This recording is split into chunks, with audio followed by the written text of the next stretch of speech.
There's one rule in the city that all residents are familiar with. Day is for humans and night is for monsters. However, there is an exception to every rule. In this video, the father of a young boy needs to find a UV lamp before sunset in order to protect his son. He searches for it in abandoned apartments. In his desperation, he's also prepared to steal it. What will happen next? You'll have to see for yourself.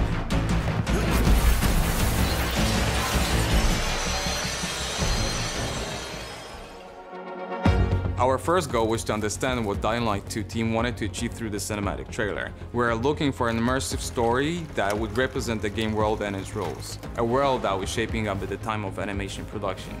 We couldn't play the game, but we had great references and creative guidance from Techland. It was a huge narrative challenge to fit a complete and multi-threaded story with a distinct twist into a very short screen time. We opted for a music video format, which allowed us to mix plots and timelines and jump instantly and rhythmically between locations. We wanted to give players a taste of the fact that there will be no clear-cut decisions in Dying Light to stay human. In the trailer, and in a game itself, good and evil will blend, so there will never be one clear solution. What will be a good choice for some may be the worst possible choice for the others. It all depends on the player.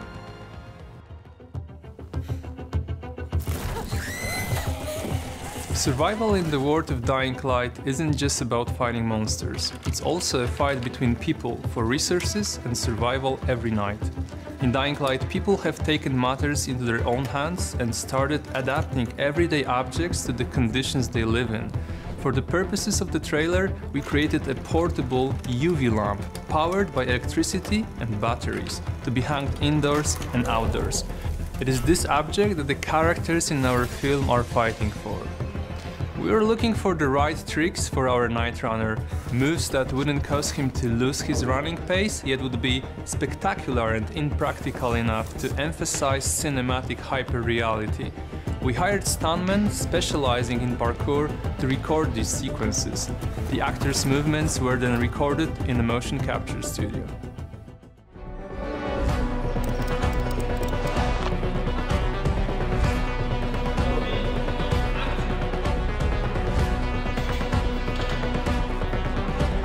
The characters of Infected are the result of creative collaboration between Platish and Techland artists. The set designs were created from our shared idea of an abandoned European city. The most original element of the city is its division into zones. On the roofs of the buildings you can see the rebirth of nature, stretches of grass and trees growing out of the covers. In the trailer, the city is full of detailed personal belongings and furniture abandoned at the last minute. The only warm and seemingly safe zone is the heroine's flat. The Dying Light 2 trailer features a mixture of different lighting. Light was designed to support the evolving events in the trailer and allude to the new game mechanics, and the title itself. This is, after all, a tale of the Dying Light. In order to visualize the story, during the motion capture sessions, we use a virtual camera mounted on the classic Steadicam. The human models were based on the 3D scans of actors selected in a casting call, and parkour skills played an important role in the selection of stuntmen. All models of the Infected were created on the basis of presented assets from the game. It was an intense project, but very rewarding at the same time. We're proud to be a part of the story. We hope this video will give you a taste of what you will feel in the game.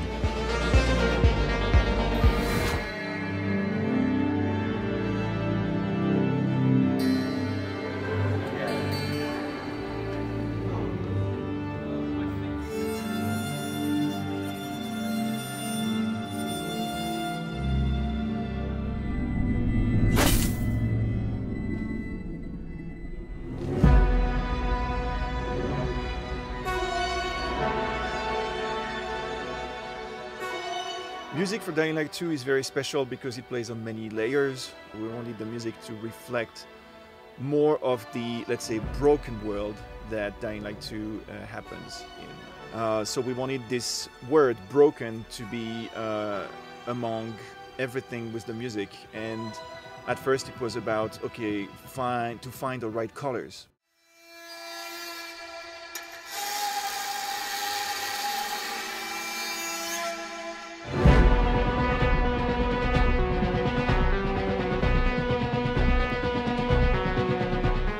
Generally, I try to get the core, the substance of, let's say, a word through an instrument. And this time I had to go back to my friend Nicolas Bras, who's making instruments out of junks, literally junks. And he created this instrument that could be in the world of Dying Light 2, completely like accurate with all the little details and sort of, you know, the roughness of the instrument. Then it sounds very broken as well, which is great because basically, you know, we didn't want the sound to be beautiful but broken.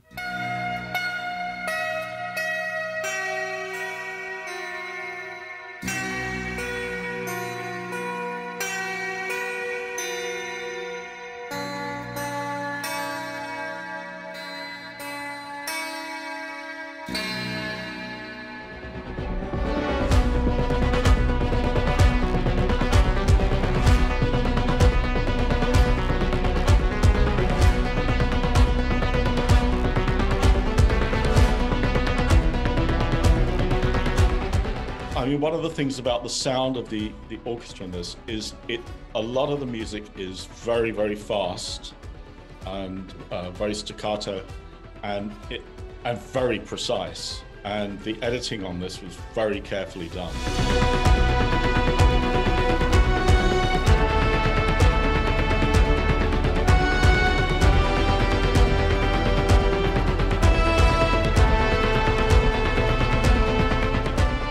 To try not to get it sounding too huge. We wanted to keep it very gritty and close. And on the sections where they played aggressively, we went after, you know, a very intense, almost surgical approach.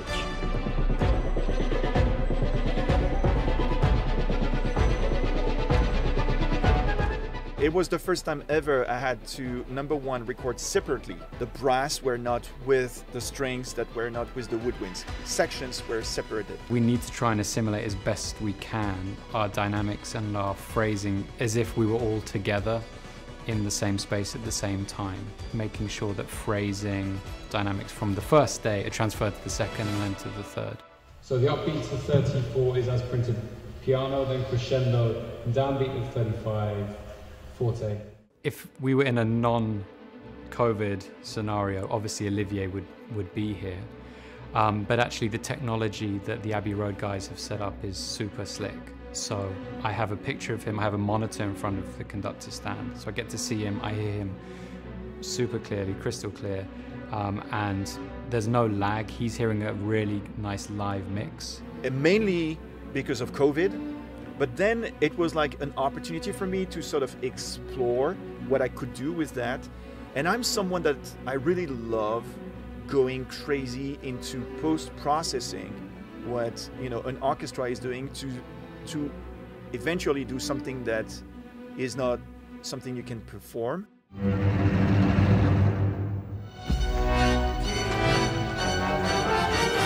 It's been interesting hearing, you can hear the composer give critiques of what they'd like differently through the cans rather than, you know, out in front of you in the building. So yeah, sometimes composers will be very involved in the sessions, but they're thousands and thousands of miles away. So I mean, that in itself is pretty amazing. You can do that these days. It's been challenging, interesting in many ways. It's got some really difficult bits. So something that the London Contemporary Orchestra do a lot and all the players love is exploring kind of how far you can push the sounds on your instrument rather than just always conventional kind of playing that you've been taught when you were younger.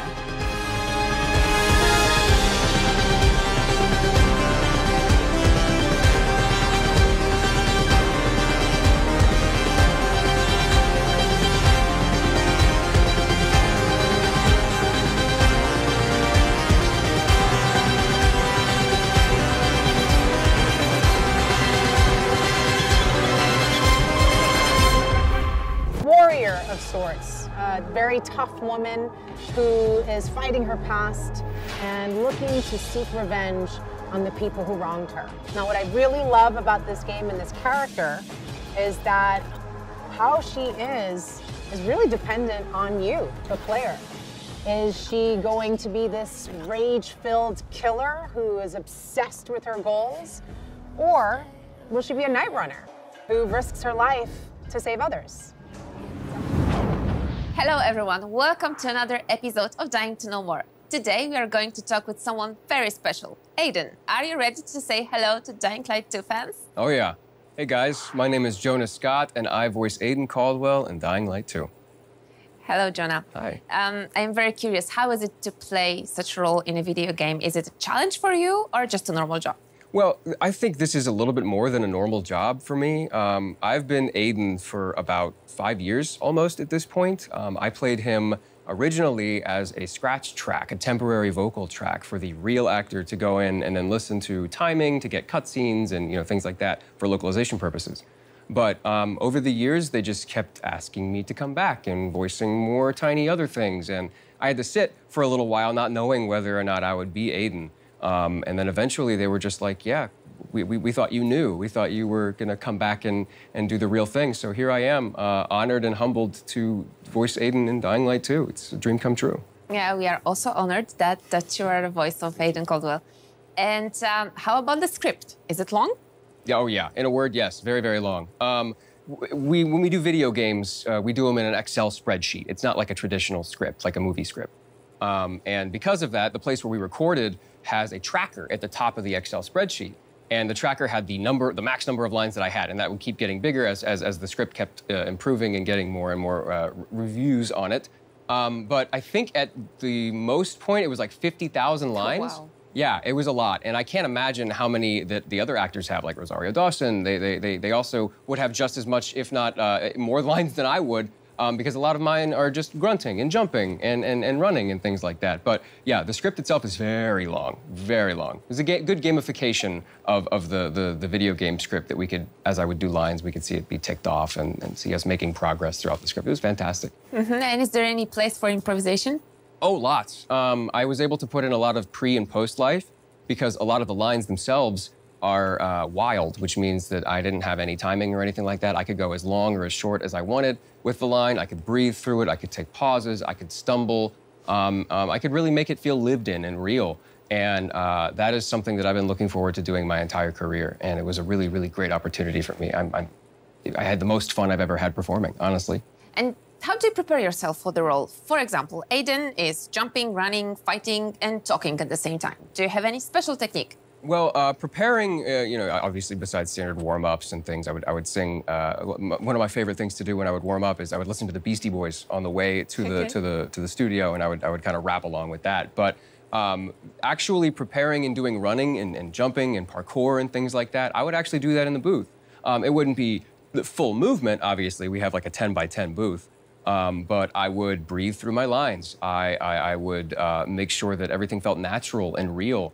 And if I was choking somebody in a cutscene, I was actually had my hands out there choking the imaginary person, or I would move around. I would move as I was on, let's say, on camera, but nobody would be able to see what's going on. So it has the movement. You can hear it in the voice. It's nice and real, natural, and cinematic and grounded.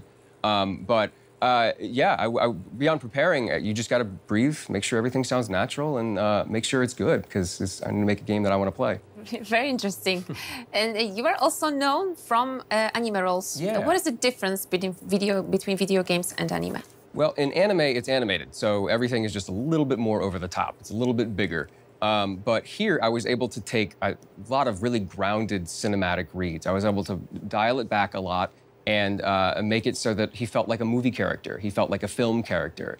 And especially the way it's mic'd, everything is very close. So there are even lines where Aiden is talking to himself, and it's almost whispered, it's hushed, and you really feel like you're in Aiden's head for a lot of it. And it's incredible. I had so much fun making sure that everything sounded real and grounded and filmic. Mm-hmm. And do you have any dream role that you would like to play? Oh, there's plenty in fiction. I have dozens of characters that I would love to play, but Aiden is very special because it's an archetype that I wanted to play. The first-person action RPG protagonist. I'm inspired by a lot of other American voice actors that I really look up to, like Matthew Mercer and Roger Craig Smith.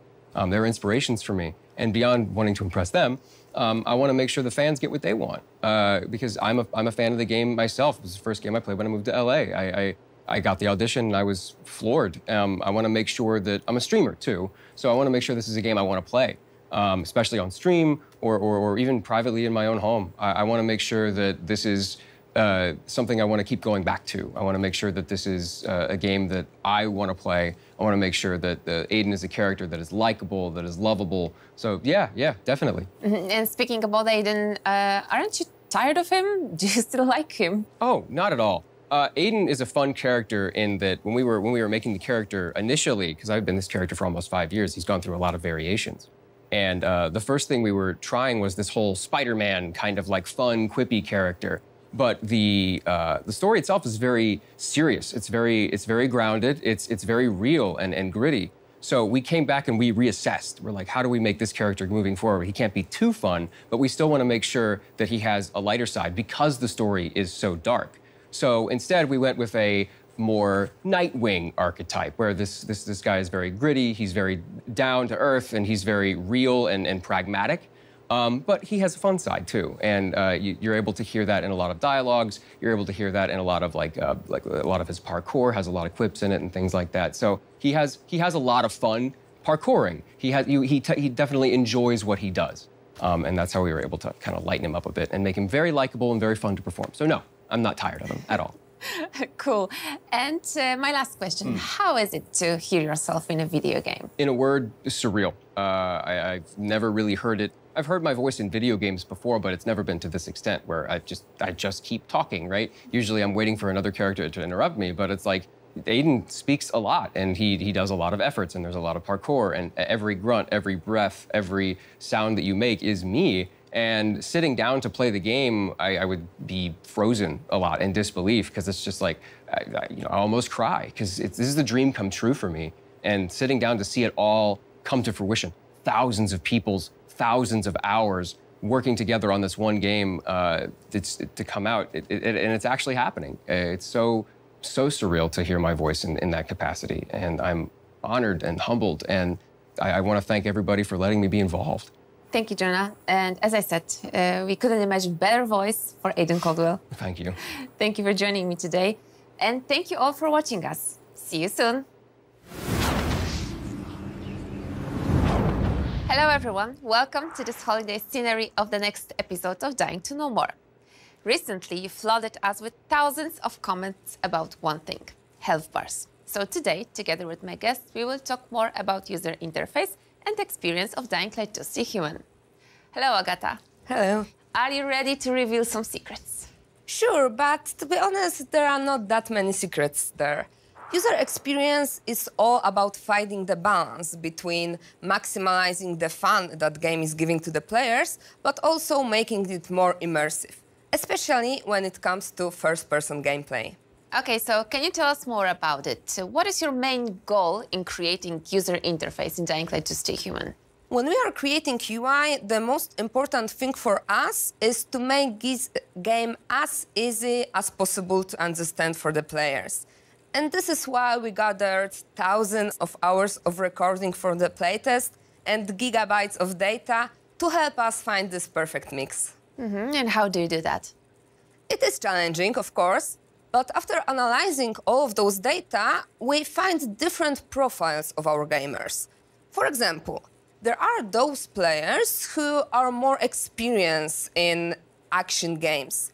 For them, they prefer more immersive experience, so they would like to turn off every possible HUD elements. But on the other hand, there are also those players that love information. And for them, every possible option that can be turned on is more informative. Those players come mostly from, let's say, MMO or RPG-driven backgrounds. They love to have every possible widget turned on the HUD to see what's the progress of their quest or what's the enemy health bar is. Okay, and what about player skill level? We also have less skilled player.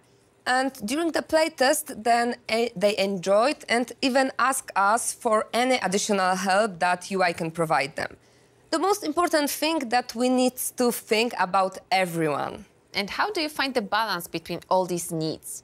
I don't think that there's a one profile that fits all the players. No, there isn't. That's why it is really important for us to give some option to the player, the possibility to customize their HUD, but in doing that, also their experience. So can you give us an example of this customization? Health bars, for example. Yeah, you don't want them? No problem. We won't force you to use it. And this is a message to everyone that was concerned about it. You will be possible to just switch it off. Oh, that's cool. I read a lot of comments about that. Yes, and we also read almost all of them. So if I am a player who focuses on immersive gameplay, will I be able to switch off all of the unnecessary elements that I don't like? Yes, we are trying to make the UI and HUD the most adjustable to your needs. And this is also really important in case of accessibility.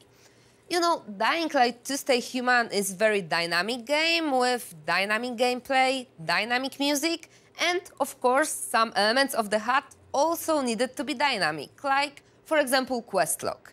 And for some players, it's really cool to have all of those dynamic and immersive elements turned on. The other would prefer to just have the static element of the HUD. And you said dynamic quest log. What is that? For example, this quest log is shown only when you are inside the area that this specific quest is going on, or you are doing some specific action connected to this particular quest. But of course, if you feel the need to see some more information about it, you can simply hold the button and the quest log will appear on the screen. Okay, so all of the actions that are happening around me in my gameplay also will be reflected on the screen. Yes, and this is exactly why we need to test everything many times with many different people. Even the latest preview events give us some data about it. And after analyzing this, we find out that sometimes less is more. What do you mean?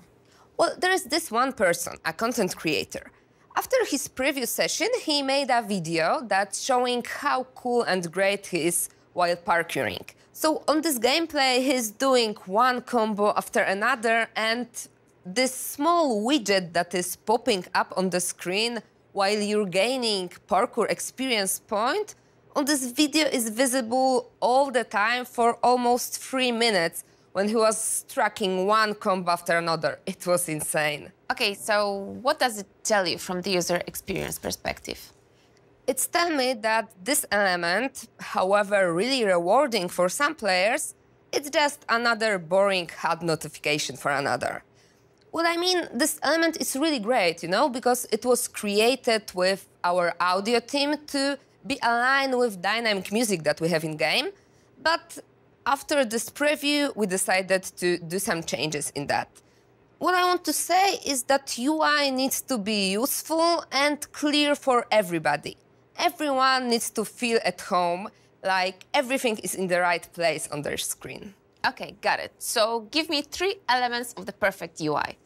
Only 3? Okay, no problem. So let's see. The first one I've already told you. It's the customization and possibility to adjust the experience to what you need. The second one, I would say the UI should be familiar. It's not about reinventing the wheel. It's about showing to the players those things that are important for them and that are understandable for them. And the last one? Well, the last one, never assume that the players are as familiar as the game as we are.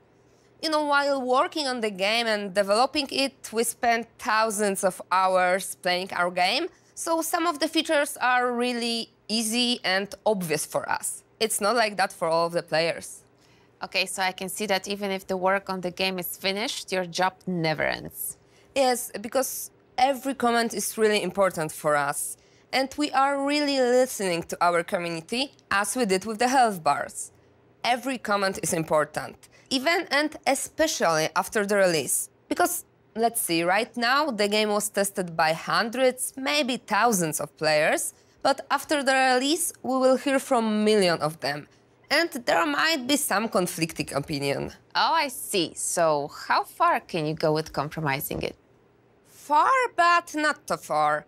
You know, when we are receiving some conflicting opinion, the thing that we need to look for is not to sacrifice our game design vision. But don't worry, we have our ways to do that.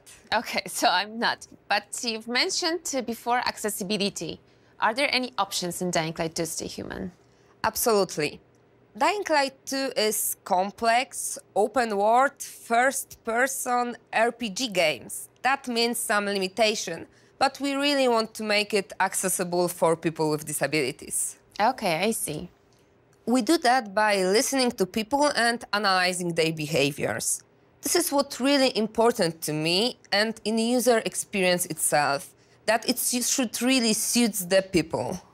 Can you give us any examples of accessibility in Dying Light 2? Sure.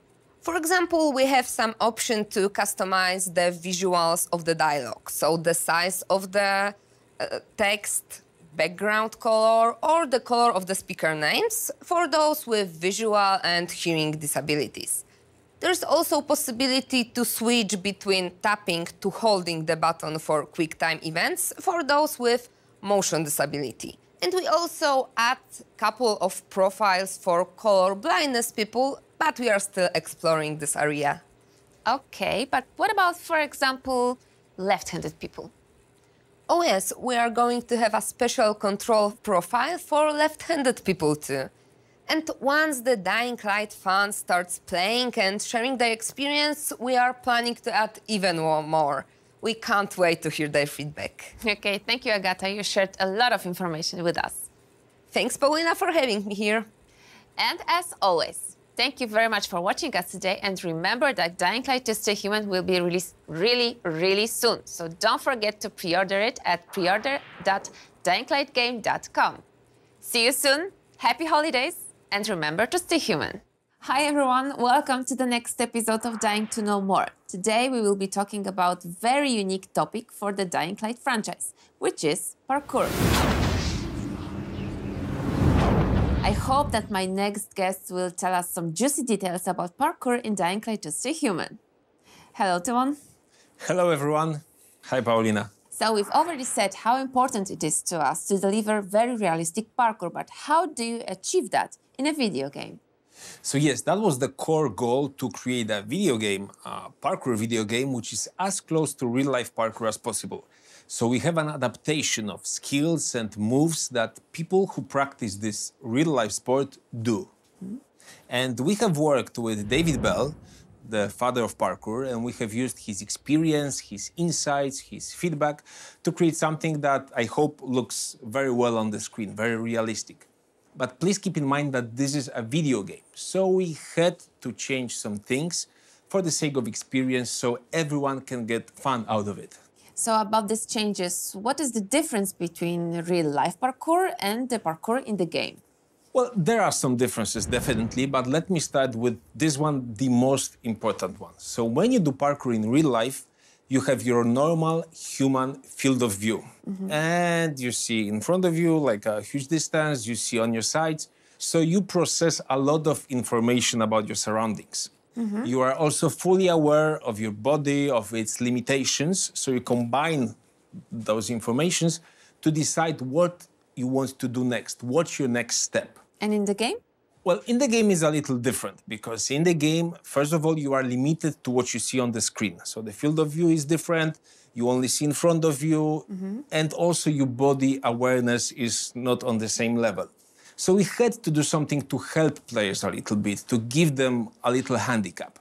First of all, when you run, when you parkour in the game, you need that extra time to make the correct decision what you want to do next. And this is the main reason why some of the animations in our game last a little longer in the final moments of their sequence. This is also the reason why Aiden's, when he jumps, he stays in the air a little bit longer than a normal person would do. But This was very, very necessary for us, and this is very important for the experience, because without it, it would be very hard to play, and to be honest, even hard to watch on the screen. Hard to watch on the screen, but why? Exactly, I said that. And simply speaking, and I will be brutal here, you could feel dizzy and you could feel motion sickness. And we had this issue with a small faction of our players from Dying Light 1. So we have doubled up on methods to make sure the game will be comfortable to play for everyone. Okay, so everyone can feel like a superhuman. Superhuman is maybe too much of a word, more like an athlete, because Aiden is just like that. So I will get a little nerdy here. So Aiden, in the game, runs at the speed of a little less than 7 meters per second, which is about 23 kilometers per hour, which is about 14 miles per hour. So sprinters do that numbers. Okay, so he runs like a normal person, yes, but jumps higher. But what about gravity?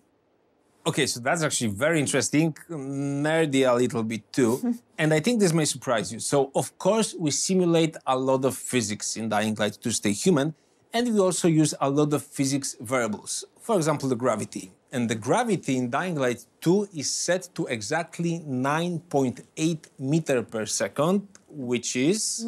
standard gravity on Earth. Exactly, that's that. And the funny thing is that in Dying Light 1, and Dead Island, the value was about twice as big, so that was unrealistic. But when you are used to the previous game, when you watch the trailers or gameplays on the internet, you might think that something is off. But I hope that when you start playing the game, you will feel that Aiden's moves feel more natural and more realistic this way. Okay, so physics and numbers aside. I am very curious. What is the most unrealistic thing that Aiden can do? Well, unrealistic, maybe not. We are friends with the story team, the guys that do those crazy parkour videos on YouTube. And once they told us that parkour in Dying Light 2 is basically parkour on steroids. So it's more like it. So, for example, Aiden can do something like a double jump. Well, it's not like a real double jump that he jumps twice in the air, but if there's something in the air he can spring off, then he can do that. Maybe it's impossible to do in real life, maybe it's extremely difficult in real life, but it's fun to do and it's very useful in gameplay. So we have decided to keep it. And there are a couple of other moves which we kept for the same reason. In one of the previous episodes of Dying to Know More, I spoke to Agata Sukua. Okay. And we talked about customization. So tell me, what can we customize when it comes to parkour? There are some things you can customize, mostly things that help you when you parkour. So, for example, you can deactivate like the UI information about your parkour combos, or maybe you can deactivate the magnetic field of the amortizers that we have in our game, or you can invert the controls for the paragliders, things like that. Difficulty level?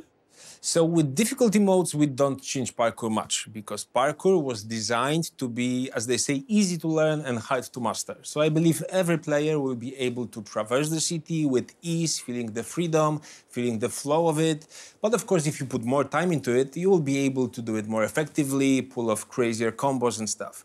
So difficulty modes don't change parkour much. Maybe small things like, for example, the damage you receive when you fall down. Okay, but would you change anything if players want to? I hope the game is well balanced for everyone to enjoy. But of course, we can do some small improvements after the release, hearing players' feedback. But for sure, we will approach that with great carefulness, because there are different players with different needs. Oh, so I can see that you are well prepared. Well, we are trying to. The release of the game is right around the corner, so now it's all in players' hands. And I hope they will enjoy the kind of parkour we have prepared for them, and they will feel like real parkour masters when the game releases. Thank you, Timon. I keep my fingers crossed for the smooth launch. Thank you so much. And thank you all for watching us today. And remember, we see each other in the city on February 4th. Hi, my name is Paulina, and this is the next episode of Dying to Know More. In the last episode of Dying to Know, we show you how vast and dense our open world is. Today, with my guests, we will talk more about citizens of the city. Meet World Director of Dying Light to Stay Human, Tomasz Żerbo. Hi, Tomasz. Are you ready? Of course I'm ready.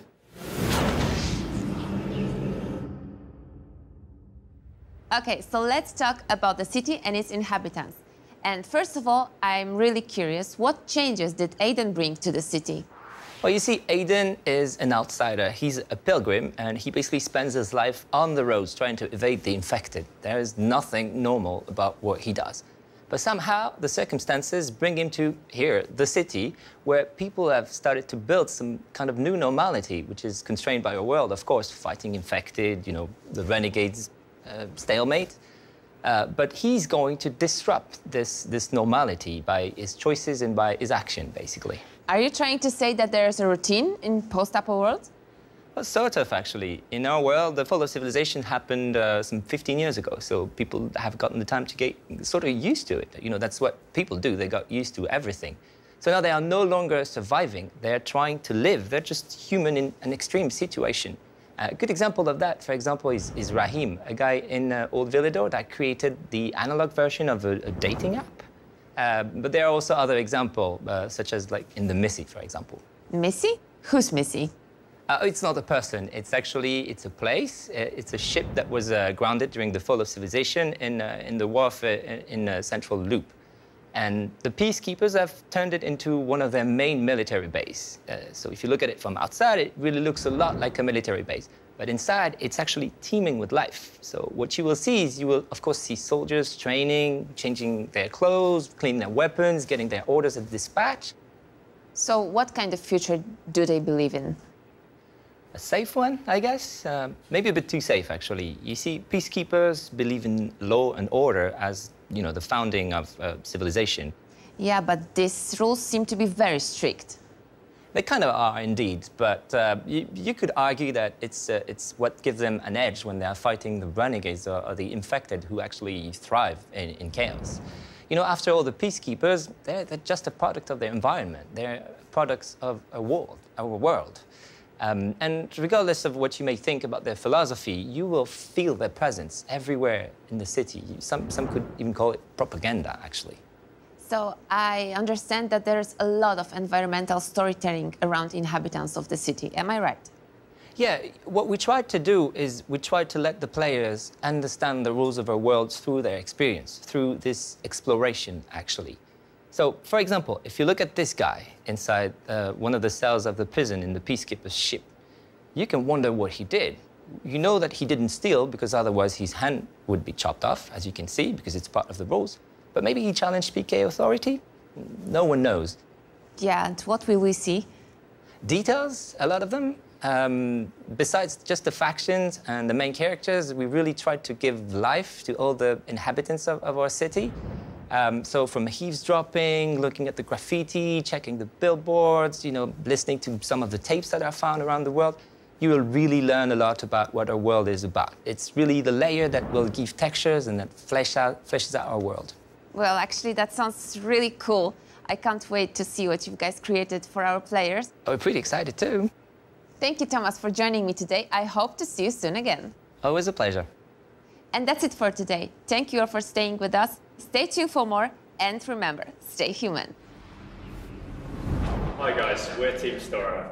We're here today at the release of Dying Light 2 to basically recreate some of these scenes, and as we all know, parkour is going to become super handy when the apocalypse comes and we want to get away with this thing.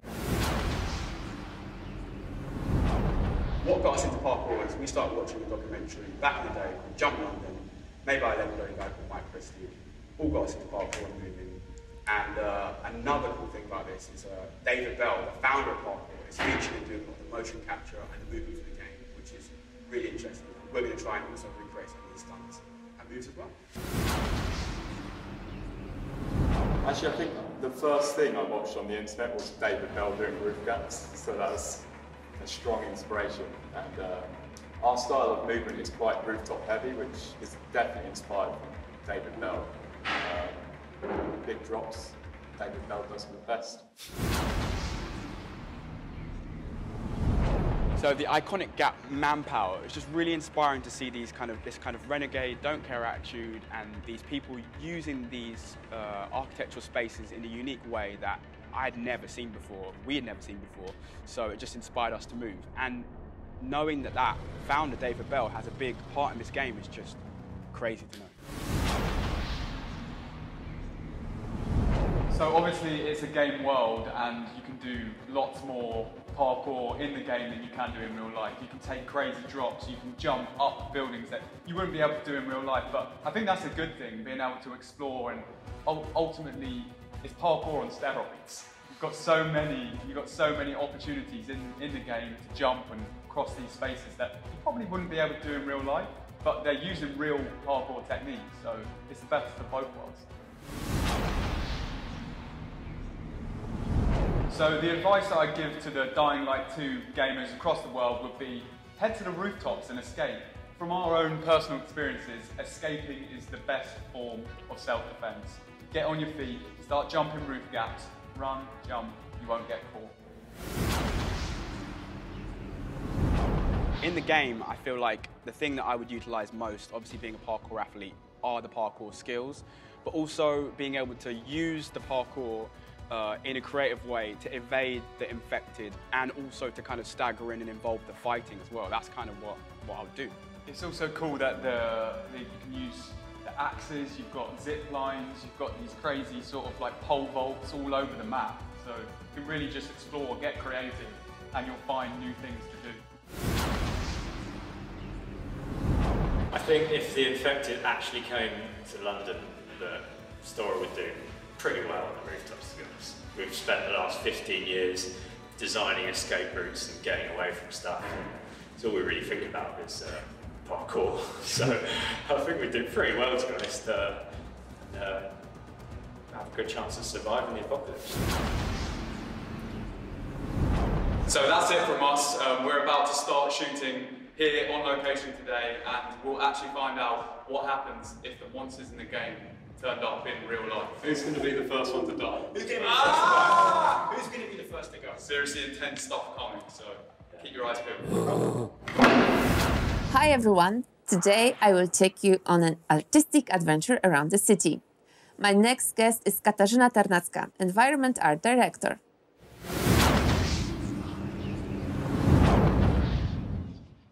She is responsible for creating the world full of life and super artistic details that will encourage you to explore the Villedor. Hi, Kasia. Hi, it's nice to see you.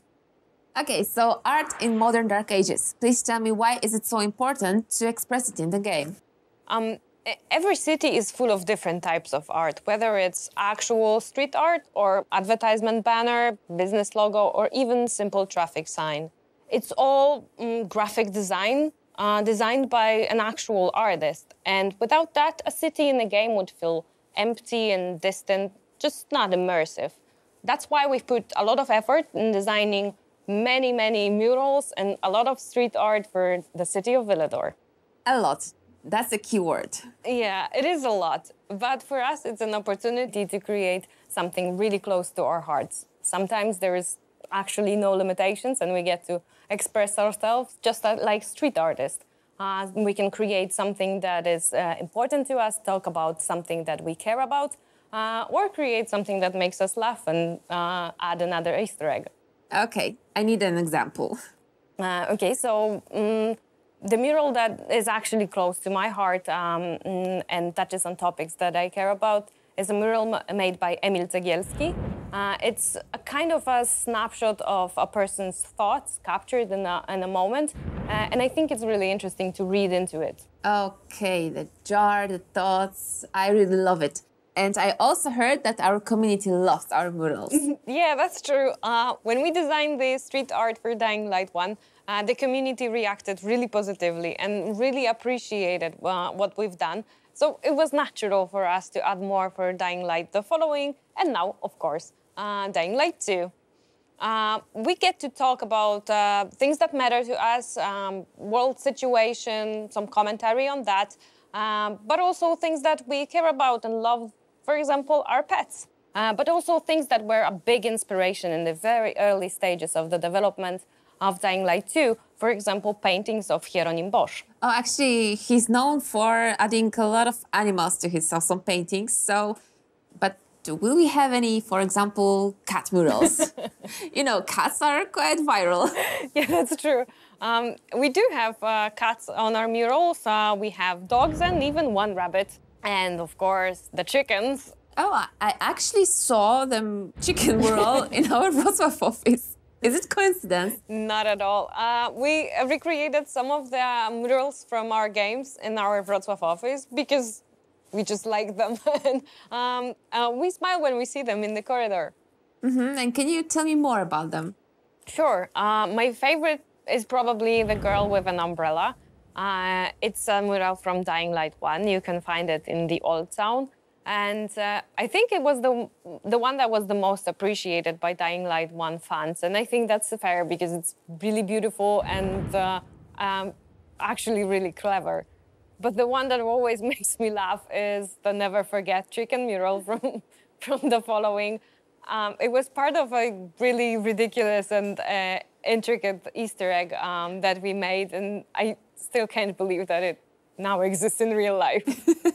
Yeah, we talked a lot about murals, but this is just a small piece of your work. And what are the other elements of your work? Yeah, our job is actually quite technical and demanding because with parkour, everything is gameplay. So everything we design, we have to take the gameplay into consideration. And we put a lot of effort to create a city that is beautiful, full of life, but also really fun to explore when using parkour. People may think that your job is just easy and fun, but it has a great impact on the final game. Yeah, that's true. And it's actually all around you in the game. We design every piece of the environment. We even designed the city emblem. It was made by Kasia Mikułowska, and you can see it and find it on many urban elements like flags, manholes, bus stops, and so on. And what is the greatest thing in creating those small pieces?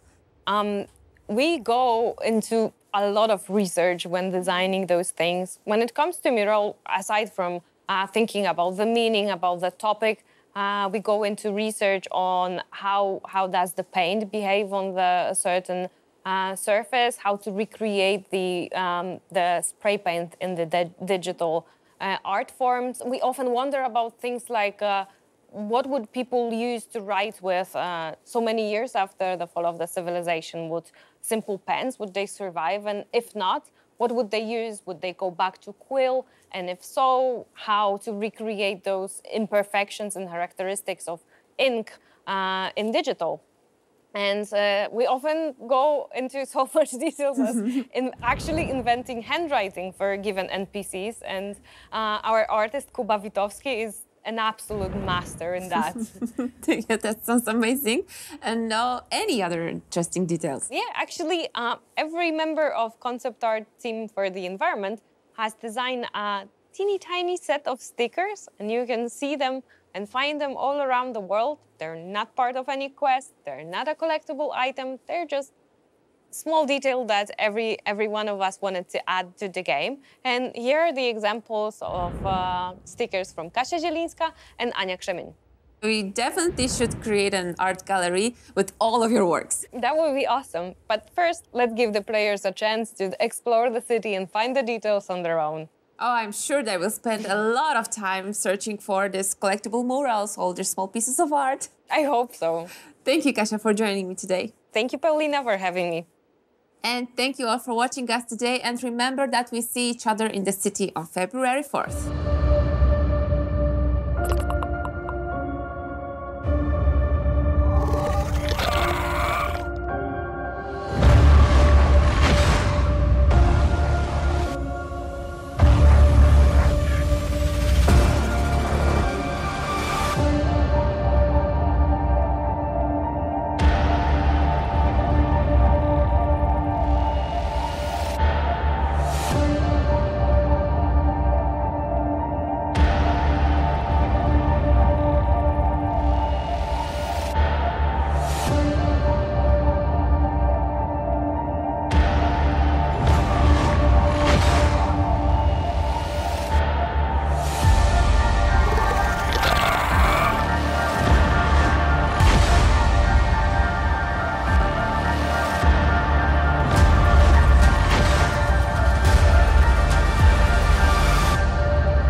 oyunumuzun bu bölümü sona erdi.